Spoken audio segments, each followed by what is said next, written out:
5분 동안의 통찰. 자유, 아름다움, 신뢰 등 그 범주를 구체하기 어려운 개념을 추상명사라 한다.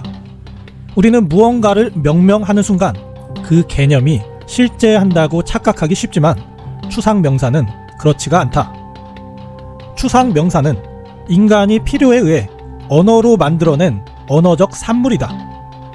병도 마찬가지 개념이다. 실제로 세계보건기구에서조차 질병은 한 문장으로 정의하지 못한다. 의학계에서도 노화를 과연 질병으로 봐야 하는가 아닌가에 대해서 의견이 분분하다. 즉, 우리는 이미 어떤 말을 널리 사용하고 있지만 그 개념이 과연 무엇을 담아내는가는 사용하는 자의 주관에 맡겨지는 경우가 많고 그 경계는 너무나 불분명하다는 것이다. 이로 인해 우리는 소통 과정에서 많은 오해와 부작용을 경험한다. 관련해 본 영상에서는 정신병 혹은 정신질환이라는 명명이 과연 적절한 것인지 그 쓰임의 문제는 무엇이 있는지 파헤쳐 보겠다. 첫째, 정신병의 진단 기준은 일관되고 명확할까? 정신질환의 진단은 주로 두 가지를 활용한다. 세계보건기구인 WHO에서 발행한 ICD와 미국 정신의학회 APA에서 만든 DSM이 그것이다. WHO는 모두 알다시피 국제기구이지만 아쉽게도 이들이 만든 ICD, 즉 국제질병분류체계는 행정이나 보험을 다룰 때 주로 사용하며 정신질환의 실질적인 연구자료는 민간단체인 APA에 더 풍부하기 때문에 주로 1차적인 임상실무는 이들이 만든 DSM을 활용한다. 그렇다면 이 DSM은 어떤 기준으로 정신병을 분류할까? 진단 공식에는 다음과 같이 명시되어 있다. 특정 증상이 특정 기간 이상 지속되고 기능상의 현저한 손상이 있어야 하는데 여기서 주목할 점은 배제 조건이다. 다른 부분이 충족되어도 이것이 다른 문화적 요인으로 설명되지 않을 때 진단이 가능하다는 거다.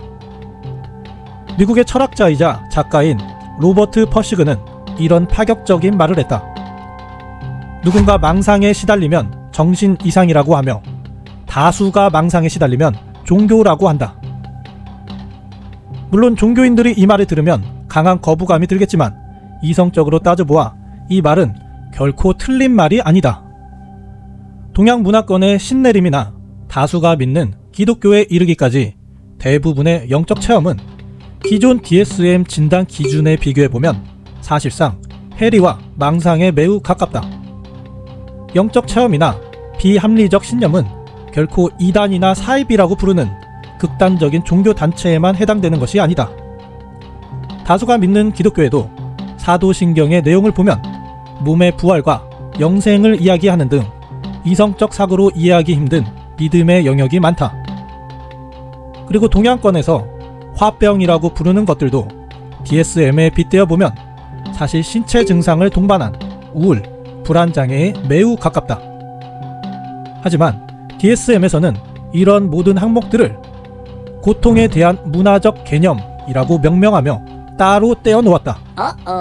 즉, 문화적으로 승인된 종교적, 영적 체험은 정신질환으로 진단하지 않는다는 거다.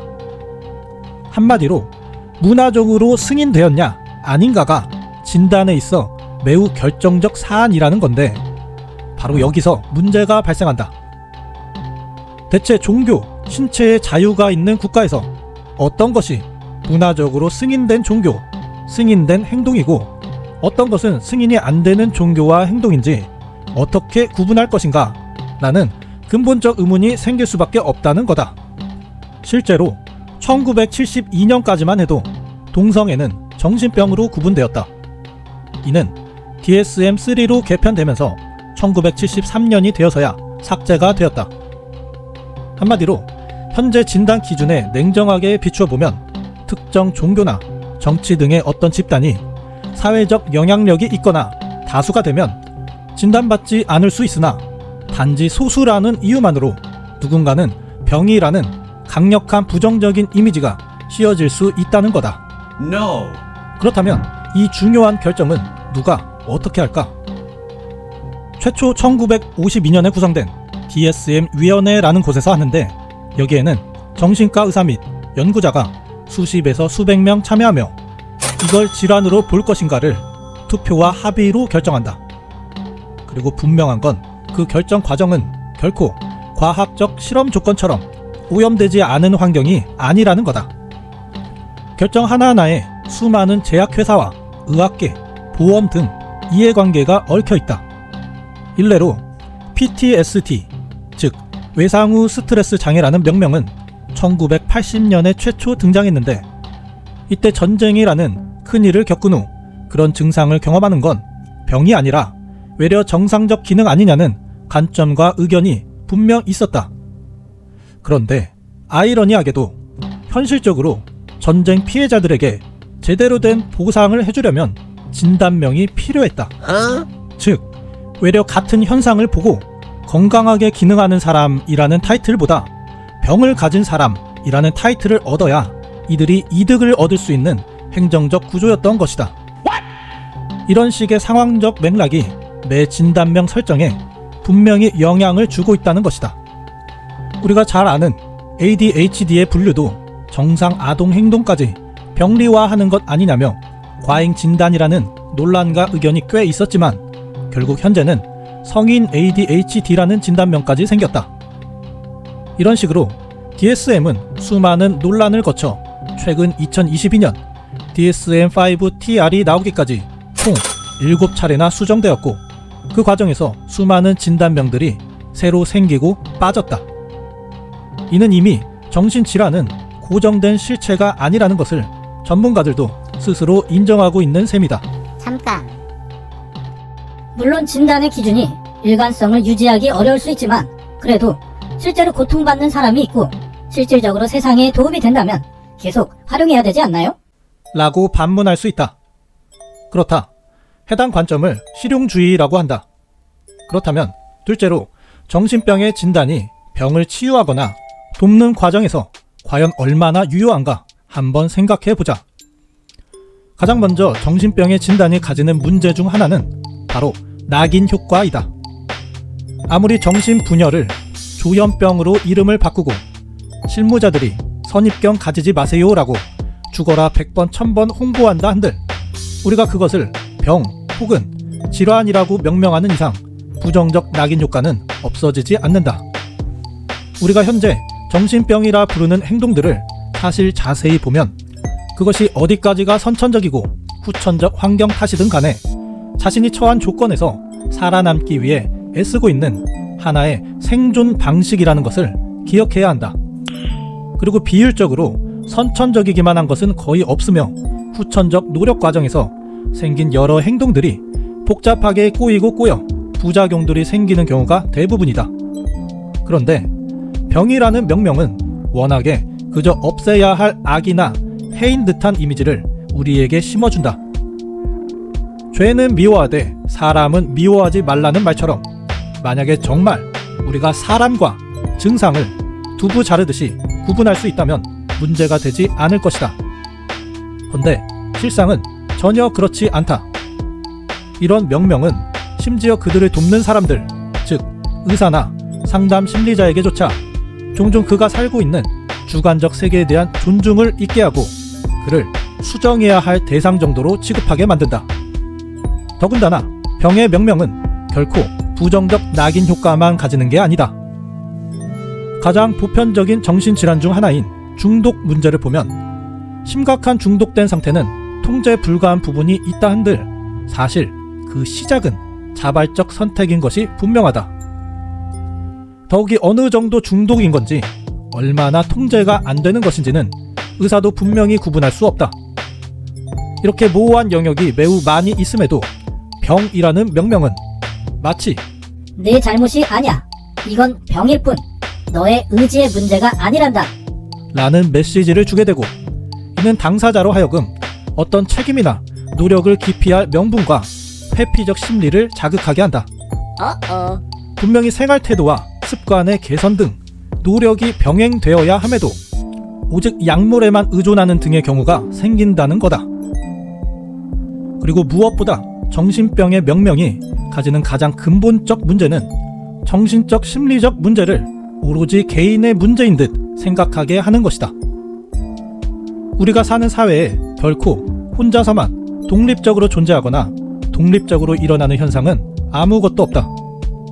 우리 모두는 끊임없이 상호작용하고 그 안에서 일어나는 모든 현상들은 나비 효과와 나비 효과가 만나 복잡하게 얽히고 설키어 발생하는 현상들이다.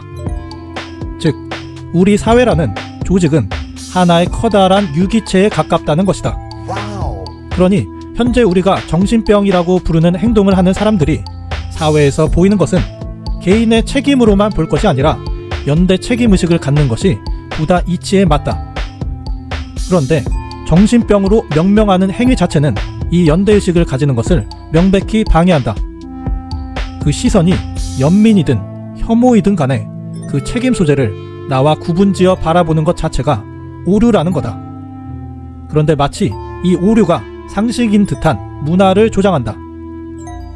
우리 몸이라는 유기체에 문제가 생겼을 때 해결책을 찾는 것은 우리 몸이 전반적으로 어떻게 기능하는지 이해했을 때 가능하다. 그리고 좋아지는 과정도 각 몸의 기능들이 연대하여 유기체 전체가 조직적으로 움직여야 면역력이 작동하고 몸이 건강해질 수 있는 법이다. 정신적 어려움에 대한 접근도 바로 이런 식이 되어야 한다 생각한다. 과학자나 의사도 우리 사회라는 유기체의 한 조직원일 뿐이다. 그들이 마치 유기체에서 벗어나 과학이나 전문가라는 타이틀 아래 정답을 제시하는 특별한 성역에 있는 사람들인 것처럼 여기는 것은 분명한 잘못이다. 과학적 이론이나 법칙이 온전할 수 있는 것은 그것이 오로지 이론의 영역에 머물 때이다. 현실에 적용될 때 이는 반드시 오염이 된다. 앞서 말한 대로 DSM-위원회의 진단 과정이 결국 그것을 적용하는 행정 영역에 영향을 받는 것처럼 말이다. 즉, 신이 내리는 진단명이 아닌 이상 그 진단명으로 문제가 있는 자와 없는 자, 돕는 자와 도움을 받는 자, 책임이 있는 자와 없는 자가 명확히 구분되는 것은 분명히 오류이다.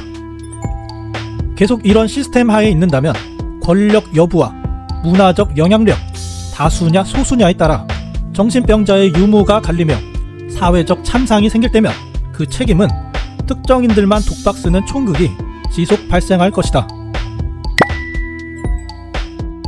지금까지 정신병의 명명 자체가 가지는 문제들을 이야기했다. 이는 결코 현재 의료나 심리치료계에서 노력하는 많은 분들의 노력을 비하하고자 함은 아니다. 내 지인 중에도 관련 종사자들이 있고 그들이 불완전한 조건에서 최선을 다하고 있다는 것을 잘 안다. 그리고 정신적인 어려움을 겪는 사람들이 연루되어 생기는 비극적 사건이나 참상이 얼마나 힘든지 잘 알기에 진짜 해결책을 고민해 보자는 것이다. 다소 급진적이고 파격적으로 느껴질 수 있더라도 정신병의 명명 자체가 과연 적절한가? 우리의 대처와 방향이 맞는 건가? 바꿀 여지는 없는가? 반드시 따져봐야 할 것이다. 끝. 여러분의 생각을 댓글로 남겨주세요. 구독과 알림 설정을 하시면 더 빠르게 영상을 찾아보실 수 있습니다.